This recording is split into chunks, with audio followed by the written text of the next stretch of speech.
오늘 말씀을 보면 이삭은 그야말로 부엘라 헤로이에 완전히 정착했음을 알 수가 있습니다. 여러분 기억하십니까? 이삭은 어머니 사라가 죽고 아버지 아브라함이 그두라를 아내로 들이자 아버지와 함께 부엘세바에서 살지 않고 부엘라 헤로이에서 살았다 말씀을 드렸습니다. 그리고 리브가와 결혼해서 다른 아닌 바로 그곳 부엘라 헤로이에 계속 살게 되죠. 25장 11절 말씀을 보시면 아브라함이 죽은 후에 하나님이 그의 아들 이삭에게 복을 주셨고 이삭은 부엘라 헤로이 근처에 거주하였더라 그랬습니다. 네, 그래서 보면 이삭의 고향은 부엘세바였지만 그의 마음의 고향은 부엘라 헤로이라 이렇게 말씀드릴 수 있겠습니다. 여러분 저는 고향이 어디냐라고 물어본다면 조금 머뭇거리게 돼요. 왜냐하면 제가 태어난 곳은 충청남도 논산입니다.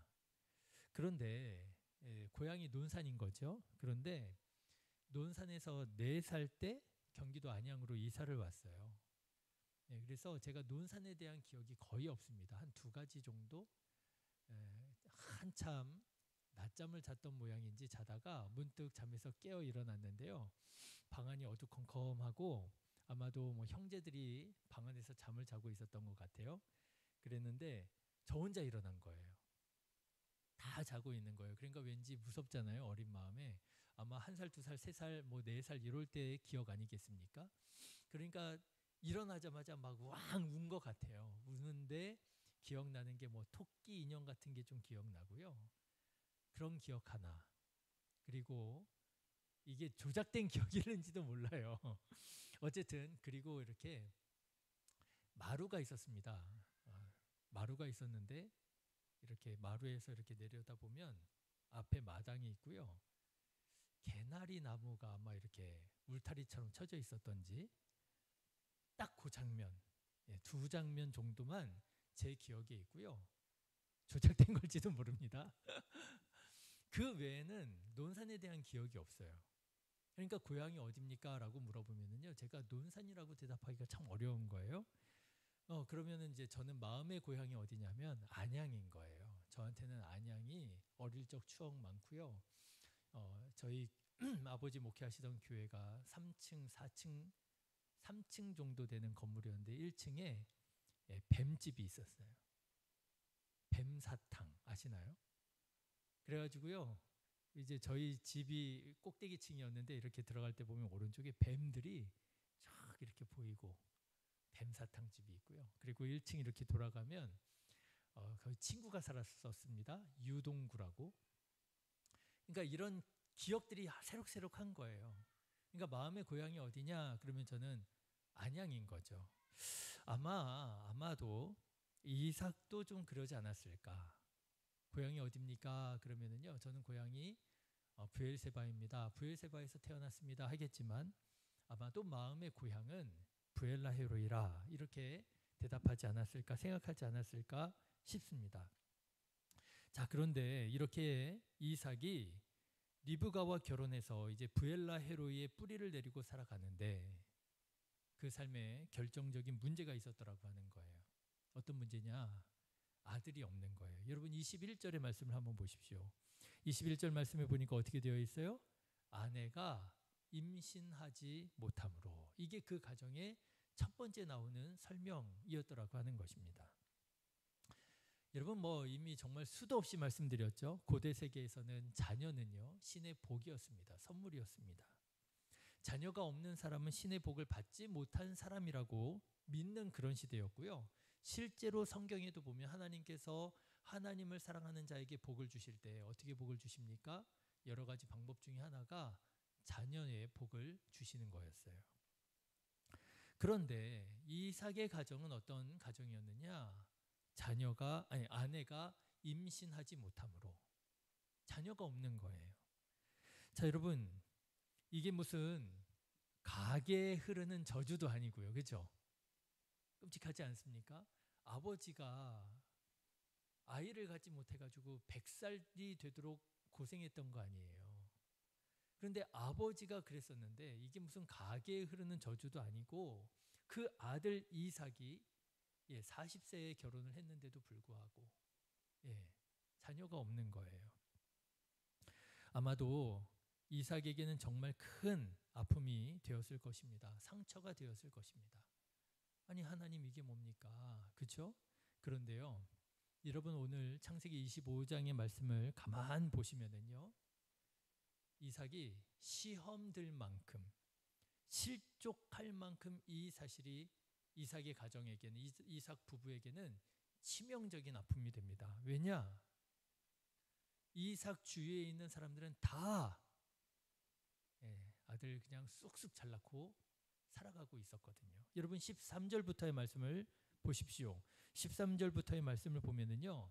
이삭의 배다른 형 이스마엘이 아이를 낳는데 얼마나 아이를 잘 낳는 줄 아십니까? 자, 13절부터 아이를 몇 명 낳는지 한번 세면서 한번 읽어보실게요. 시작. 이스마엘의 아들들의 이름은 그 이름과 그 세대대로 이와 같으니라.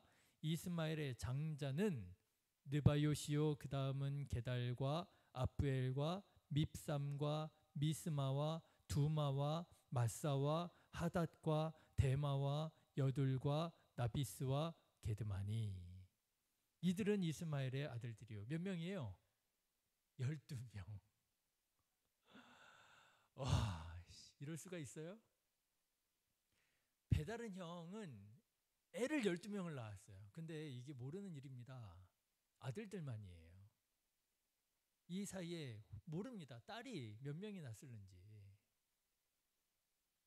얼마나 다복해 보이겠어요. 이삭이 이스마엘의 가정을 볼 때 삼촌이잖아요. 삼촌. 삼촌이 아니라 작은아버지라고 해야 되나요? 그런데 얼마나 부러웠겠어요. 그냥 12명. 그냥 애들이 바글바글 하잖아요. 12명이면은요. 축구팀을 하고도 감독까지 코치까지 할 수 있을 만큼. 그런데 이삭은요. 한 아들이 하나가 없는 거예요. 얼마나 이게 비교가 되겠어요. 그렇죠? 그런데 성경을 가만 보시면 이스마엘뿐 아닙니다. 심지어는 누가요? 심지어는 하물며 누가요? 그의 아버지 아브라함마저도. 자, 여러분 25장 1절과 2절 같이 한번 읽어보실까요? 시작.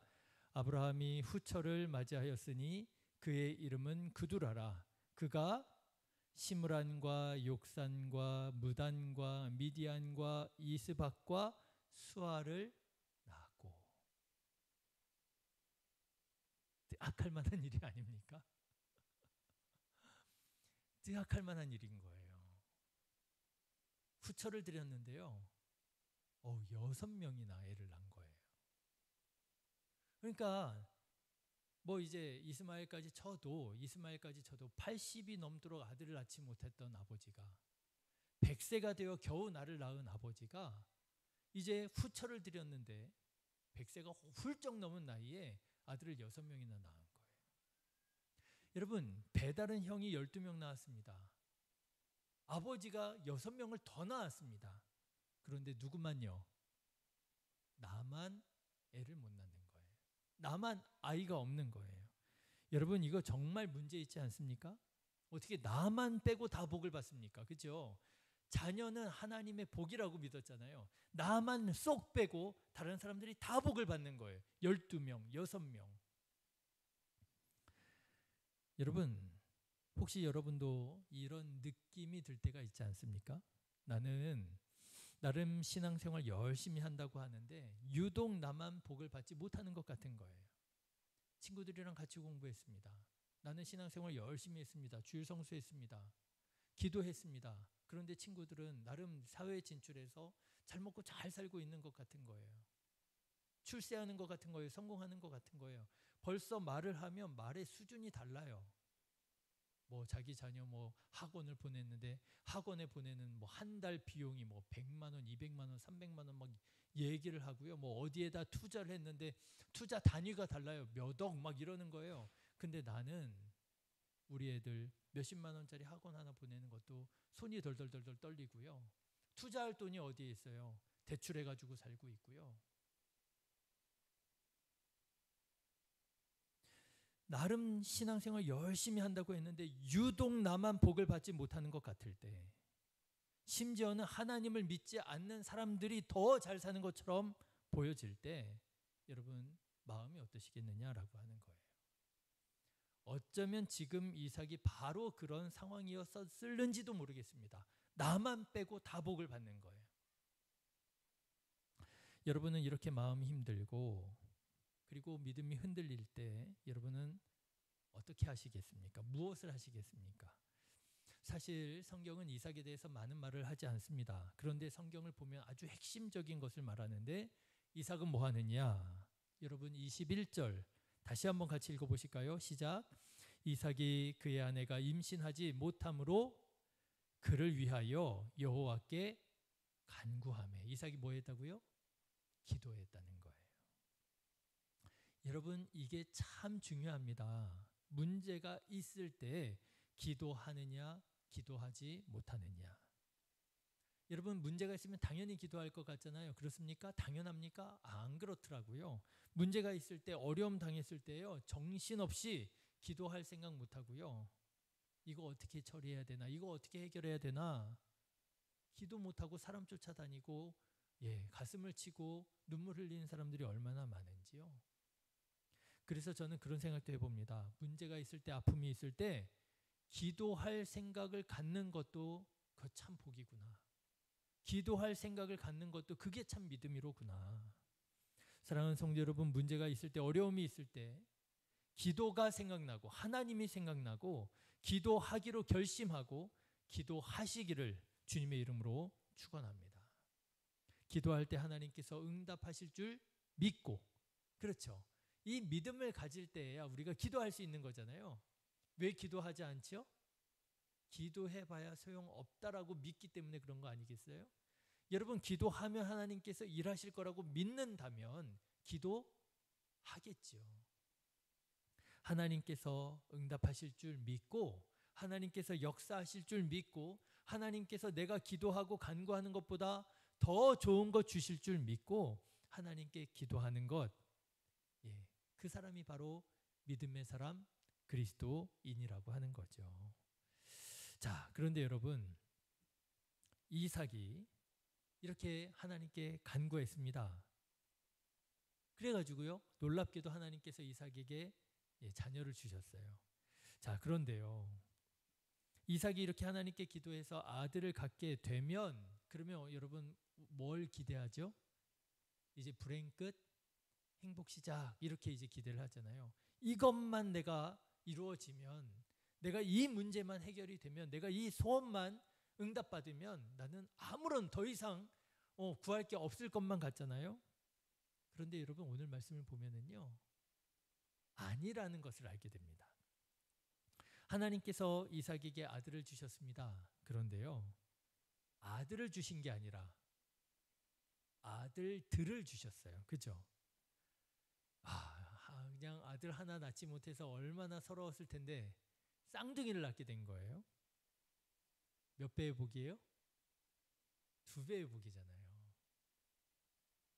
얼마나 좋았겠어요. 그죠?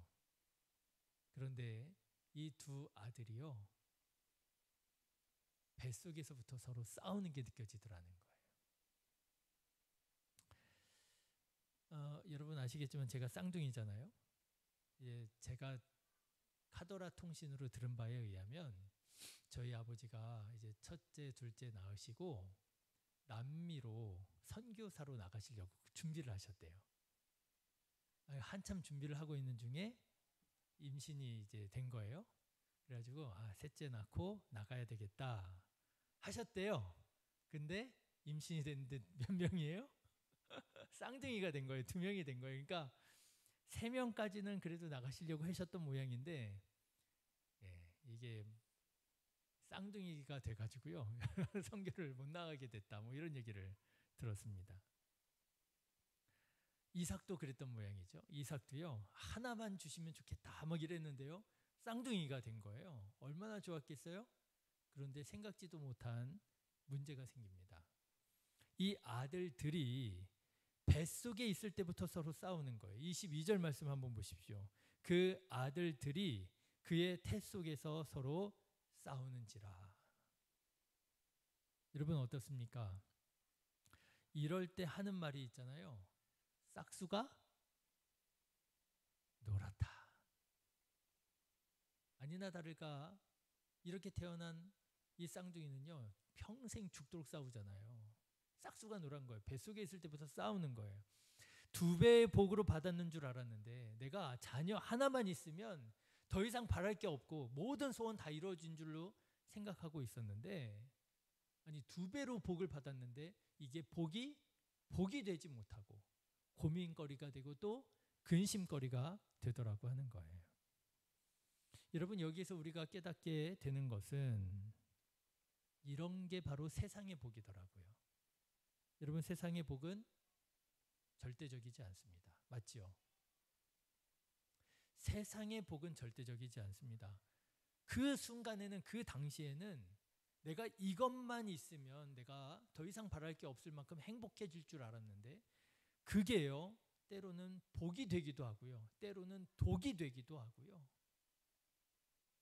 세상의 복은 복일 수도 있고 독일 수도 있는 것이더라고요. 이삭이 고민합니다. 야, 이거 싹수가 놀았구나. 어떻게 하냐. 자, 근데 여러분 이삭이 뭐 하는 사람이었다고요? 성경이 이삭에 대해서 많은 말을 하지 않는데 이삭에 대해서 아주 핵심적인 거 한 가지를 말합니다. 이삭이 뭐 하는 사람이에요?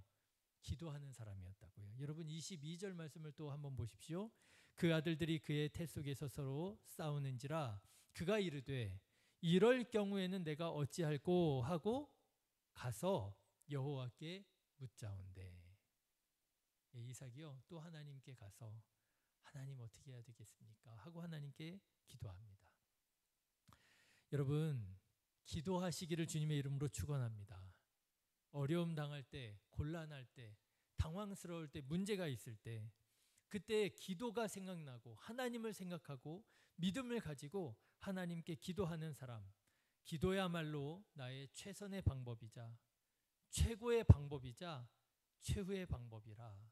여러분 기도하는 우리 성도님들 되시기를 주님의 이름으로 축원합니다. 그래서요 저는 오늘 말씀을 준비하면서 그런 생각이 들었어요. 야, 어쩌면 이게 우리들의 삶일는지도 모르겠다. 그렇죠? 간절히 바라는 게 있어요. 하나님께 기도합니다. 응답받습니다. 근데 이게 끝이 아니었어요. 거기 문제가 또 있어요. 그래서 그 문제를 가지고 또 하나님께 나아가서 기도합니다. 응답받습니다. 해결이 됩니다. 그런데 그게 또 끝이 아닌 거예요. 또 하나님께 나아가서 기도합니다. 응답받습니다. 여러분 이게 그리스도인의 삶이 아닌가. 문제가 없을 수 없어요. 우리가 이 세상에서 살아가는 동안 문제가 없을 수가 없어요. 그런데 우리는 무엇으로 살아가느냐? 기도로 살아가는 것이더라. 그래서 성경이 그렇게 말하는 거 아니겠습니까? 쉬지 말고 기도하라. 그래서 쉬지 말고 기도하라인 것 같아요. 여러분 세상의 문제들 앞에 생각지도 못했던, 예상치도 못했던 그런 문제들 앞에 낙심하지 말고 쉬지 말고 기도하는 기도자 되시기를 주님의 이름으로 축원합니다. 자, 그런데 여기에서 이쯤에서 한번 생각해 볼 것이 있습니다. 이렇게 이삭이 하나님께 나아가서 기도하는 것들이 뭔가를 한번 생각해 보자는 거예요. 여러분 이삭이 지금 무엇을 위하여 하나님께 기도하고 있습니까?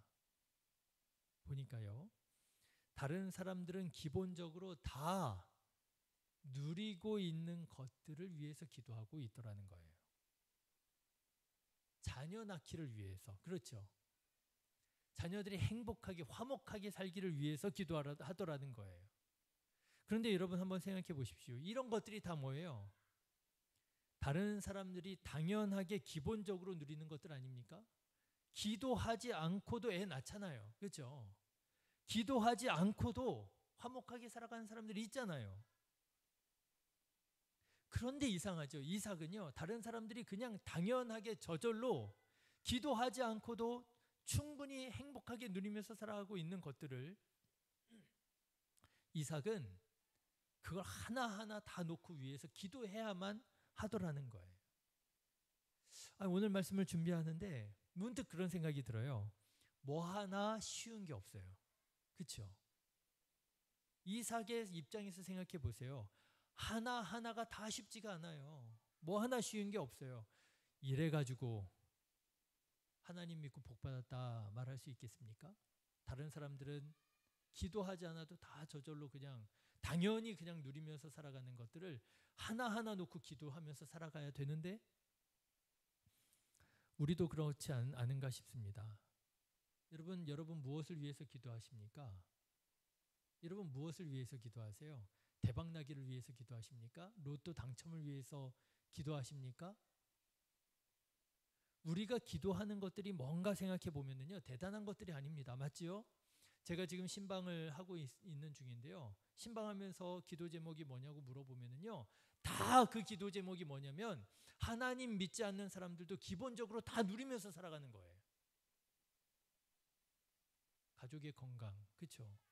화목한 가족, 뭐 하는 일들 중에서 사고 당하지 않고 안전하길. 우리가 뭐 그렇게 대단한 거 구하는 게 아닙니다. 건강하기를, 평안하기를. 조금 욕심 부린다면 뭐 정도예요? 그저 부족함이 없이 살아가기를. 그 정도 우리가 욕심 부리는 거예요. 어쩌면 기도 제목이라고 할 것도 아닌 다른 사람들이 일상적으로 누리는 것들을 위해서 우리는 아등바등 기도하면서 살아가고 있더라고 하는 것입니다. 여러분 이것을 가지고 나 하나님 믿고 복 받았어 할 수 있으시겠습니까? 어떤 목사님이 그런 말씀 하시더라고요. 우리 그리스도인들은 하나님의 영광을 위해서도 복을 받아야 된다고. 듣기에는 참 좋은 말인 것 같은데 왠지 거슬려요. 하나님의 영광을 위해서라도 우리는 복을 받아야 된다고. 부자가 되어야 된다고. 그런데 저는 오늘 말씀을 준비하면서 어쩌면 이것이 바로 하나님의 뜻일 수 있겠구나 깨닫게 되었습니다. 여러분 하나님은 어떤 분이시냐? 하나님은요, 다른 사람들은 당연하게 저절로 되는 것들을 위해서 우리가 기도하기를 원하시는 분들이라는 거예요. 다른 사람들에게는 저절로 태어나는 아들, 생물학적으로 그냥 자연스럽게 태어나는 그런 아들들을 우리는 위해서 기도하기를 원하신, 기도로 자녀를 낳기를 원하시더라고 하는 거예요. 왜 그렇습니까? 기도의 아들 삼기를 원하고요. 저절로 자란 아들이 아니고요. 어떻게 키운 아들이요? 기도로 양육한 아들이 되기를 원하시는구나. 여러분, 우리가 만약에요, 이런 것을 놓고 위해서 기도하지 않는다면 어쩌면 우리는 하나님께서 원하시는 그런 믿음의 가정을 이루어가지 못할는지도 모르겠습니다. 그치요? 네. 당연한 거잖아요. 당연한데 뭘 기도를 해요. 애를 위해서. 다 낳는 건데. 그렇게 살다 보면요, 기도할 게 없어요. 그런데 여러분, 하나님께서는 그런 당연한 것들을 위해서 기도하게 하셔서, 그래서 뭐라고 말씀하시느냐? 아브라함의 하나님, 이삭의 하나님, 야곱의 하나님. 그 가운데 수많은 다른 아들들이 있습니다. 그런데 기도로 낳은 아들, 기도로 양육한 아들에게요, 그 신앙의 유산이 흘러가더라는 거예요. 예수님께서 우리에게 기도하는 방법을 가르쳐 주셨어요. 너희는 이렇게 기도하라. 그런데 저는요, 이 주기도문을 암송할 때마다 어렸을 때 조금 이상하다 느낀 게 있어요. 그렇지 않습니까? 뭘 위해서 기도할 때요? 우리에게 일용할 양식을 주시옵고. 여러분 이거 우리가 정말 구해야 되나요? 다른 사람들은 쌓아놓고 살아가고 있는데 일용할 양식, 오늘의 양식을 달라고 하나님께 기도하는 거예요. 기도하라는 거예요. 그런데요, 일용할 양식을 위하여 기도할 줄 아는 사람은 식사할 때, 밥을 먹을 때 어떤 마음으로 먹을까요? 감사한 마음으로 먹겠지요. 하나님께서 원하시는 삶이 바로 그런 삶이 아닌가. 당연하다 치부해 버리고요. 감사 없이 살아가는 삶이 아니라 그 당연하게 여겨지는 것마저도 위하여 기도하기를 원하시고 그것들을 놓고 감사할 줄 아는 삶. 눈을 떴을 때 감사하고요. 그렇죠? 아침에 눈을 떴을 때 감사한 거예요. 제가 이런 말 해도 되는지 모르겠는데요. 우리 이제 시내를 깨우잖아요. 아침에 불을 딱 끄면서 시내야 일어나라 그러면은 시내가 막 피곤한 중에 눈을 뜨면서 하는 첫 마디가 아이씨 이거예요. 아이씨. 그래서 시내 아이씨가 뭐냐 아이씨가 미안해 시내야 나 이제 큰일 났다 이제 어떡하죠? 예, 아침에 눈을 딱 뜰 때요. 감사하는 마음으로 오늘도 하루가 시작되는구나. 예. 밥을 먹을 때에도요. 이 밥이 이게 뭐야? 반찬이 뭐야? 이게 아니라 하나님 나에게 이렇게 일용할 양식을 주셔서 감사합니다. 자녀들을 볼 때에도 그냥 내가 생물학적으로 그냥 자연스럽게 낳은 것이지가 아니고요. 하나님께서 나에게 주신 선물이고 얼마나 귀하고. 그래서 저는 저희 집에 아이들을 바라볼 때 자주 하는 말이 있습니다. 나는 부자다 이거예요. 나는 부자다. 이제 신혼이 신유 요즘에 신의 신하가 곁을 안 줘가지고요 할 수가 없고 신혼이 신유를 껴안으면서 나는 부자다 이래요. 얼마나 행복하고 얼마나 감사한지. 당연한 것처럼 여겨지는 것들을 위해서 기도할 때 감사하는 삶이 되는 것이 아닌가. 여러분 혹시 다른 사람들은 저절로 다 알아서 되는 것 같은데 다른 사람들은 그거 그냥 풍성하게 풍족하게 다 누리고 있는 것 같은데 그 당연한 것을 왜 나만 이렇게 힘들게 기도해야 되는지 이해가 안 되고 힘겨운 삶을 살아가고 계시지는 않습니까? 하나님께서 우리가 기도하기를 원하신다 하는 사실을 여러분 깨달으시고 여러분 기도로 그 시간들을 감당하시기를 주님의 이름으로 축원합니다. 그러면 감사가 되고요. 그러면 우리들의 신앙과 우리들의 그 삶이 우리들의 자녀들에게까지 아름답게 흘러가게 될 줄로 믿습니다. 기도하겠습니다.